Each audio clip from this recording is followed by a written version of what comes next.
naghihirap. May mga batang natutulog sa lansangan. May natutulog ng gutom.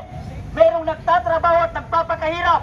Habang ang mga anak pala ng politiko nandun sa ibang bansa nagbabakasyon. Ang mga pera ng taong bayan, ang mga buwis ng taong bayan nagpapakahirap ay kinakain pala ng mga anak ng politikong nagpipiling prinsesa at princess. 759,000 ang nilalamon ni Zela Alonte every kainan niya.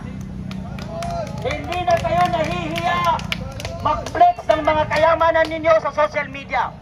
Hindi ba kayo nahihiya sa mga Pilipino? Lalong-lalo na si Zela Alonte na nag-post pa siya na wala siyang utang na loob sa mga Pilipino. Wala ka palang utang na loob sa mga Pilipino. Ngunit hindi mo ba alam na ang nilalamon mo, ang kinakain mo at pinagyayabang mo sa mga followers mo ay kaba ng bayan? Yes! Mahiya naman kayong mga politiko kayo. Sino pa ba ang gustong magsalita? Pumunta kayo dito sa harapan natin para mailabas ninyo ang inyong mga inahin. Huwag na po tayo